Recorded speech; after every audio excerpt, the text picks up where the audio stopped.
Welcome to the Deep Dive. Today, we're taking a moment to talk about some really significant news. The legendary Robert Redford passed away this morning. He was 89. Yeah, it really feels like the end of an era, a major figure. Absolutely. And it makes you want to look back not just at the actor, Yeah. but the whole picture, his entire impact. Okay, let's unpack this. Robert Redford's legacy. It's so much more than just the movies, isn't it? It really is. What's fascinating here is when you look at the sources, the tributes, the history, you see so many layers. I mean, yes, the iconic actor, obviously, but also a really visionary director. Right. And then the champion of independent film, the environmentalist. It's quite a spectrum. So our goal today is to give you a holistic understanding, really pull out why he was such a revered figure. So the official news came out September 16th, 2025. His publicist, Cindy Berger, confirmed he passed peacefully in his sleep at home in Sundance, Utah. 89 years old. And the family asked for privacy, no cause of death detailed, which is understandable completely. And almost immediately, I mean, the tributes started pouring in from colleagues, friends, people who knew him. It paints a real picture. It really does. Here's where it gets really interesting. Just listen to some of these. Jane Fonda, his longtime friend and co-star, she said, "I can't stop crying. He meant a lot to me and was a beautiful person in every way. It hit me hard this morning when I read that Bob was gone." Wow. That's incredibly raw and personal. It is. And Meryl Streep, she put it simply, "One of the lions has passed. Rest in peace, my lovely friend." A lion. That feels right. Then Barbra Streisand, thinking back to the way we were, she said, "Charismatic, intelligent, intense, and one of the finest actors ever." And she mentioned their different backgrounds, his horses, her allergy. She felt it symbolized their character's dynamic. That's a great insight into their collaboration. And Josh Brolin, I thought this was really powerful. He said, "He beat to his own drum and was driven by an inner light and grit. A career comes and goes, but for those you move, there's that diamond that never decomposes." That diamond that never decomposes. That really captures something enduring, doesn't it? It does. If we connect this to the bigger picture, these aren't just, standard Hollywood platitudes. They speak to a depth of character. It shows he wasn't just a star people worked with. He was someone who genuinely connected with people, who earned this deep respect. That individualism Brolin mentioned, it was key. Yeah, that seems like a recurring theme. His independence. Exactly. He wasn't just playing a part. He seems to have lived that way too, and people clearly felt that authenticity. Thinking about his start, though, it wasn't exactly a straight shot to stardom. Born in Santa Monica, August 18, 1936. The sources mention he had a bit of a, let's say, rocky start in college. Right. Kicked out for rowdy behavior, I think was the phrase used. Not exactly the path you'd expect. No. But eventually, he found acting, and, well, the rest is history, really. Yeah. That breakthrough with Butch Cassidy and the Sundance Kid in '69, him and Paul Newman, just electric. Oh, absolute legendary pairing. And they did it again in The Sting just a few years later, '73. Another huge success. And '73 was a big year for him, wasn't it? Also, The Way We Were with Streisand. That defined romance for a generation. It really did. But he wasn't just the romantic lead or the charming outlaw. Think about All the President's Men in '76. Such a crucial film, playing Bob Woodward. And 3 Days of the Condor before that, '75. That tense thriller. And later, Out of Africa in '85, just these really smart, often quite intense roles. He kept working, choosing interesting parts right up until The Old Man and the Gun in 2018. His last acting role before he retired from it.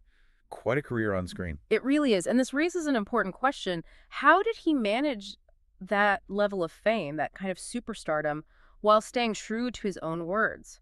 "I've tried to be independent within Hollywood, tried to be my own person." That's the core of it, isn't it? I think so. He seemed very intentional about the roles he chose, avoiding being typecast, maintaining control. He wasn't just swept along by fame, he seemed to steer it.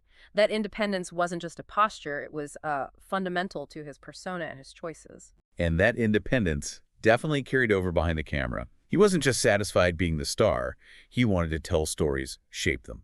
Which led, of course, to him winning the Best Director Oscar for Ordinary People in 1981. A huge achievement. And a really powerful, moving film. It showed a whole different dimension of his talent.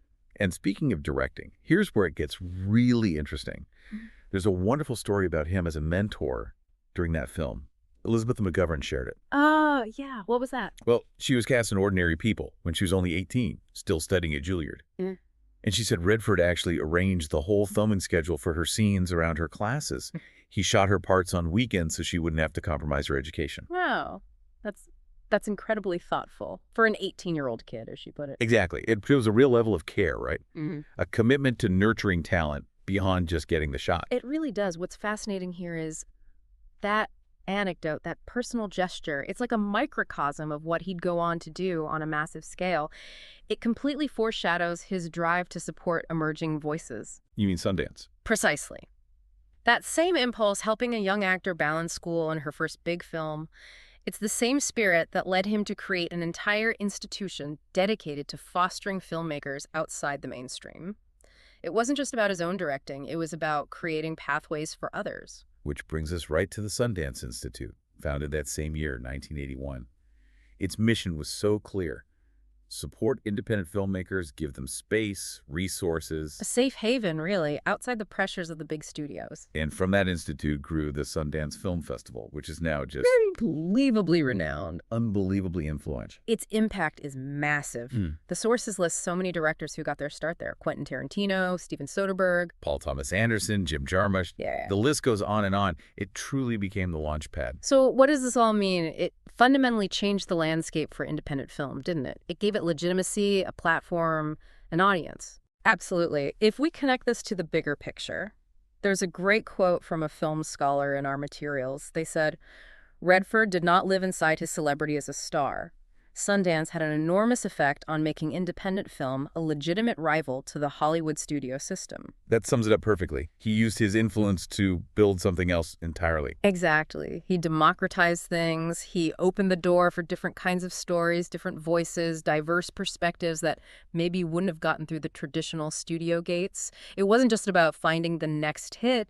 It was about enriching the art form itself. That's a profound legacy. And his impact wasn't limited to film. There's this whole other equally significant side to him, his environmental activism. This wasn't a late-in-life hobby. We're talking over 5 decades of commitment. A really deep, long-standing passion. His work with the Natural Resources Defense Council, the NRDC, he was a trustee for over 50 years. 50 years. That's incredible dedication. Yeah. And it wasn't just lending his name right. He was actively involved. Very much so. He played a key role, for example, in helping establish the Arctic National Wildlife Refuge. That's a major conservation victory. Huge.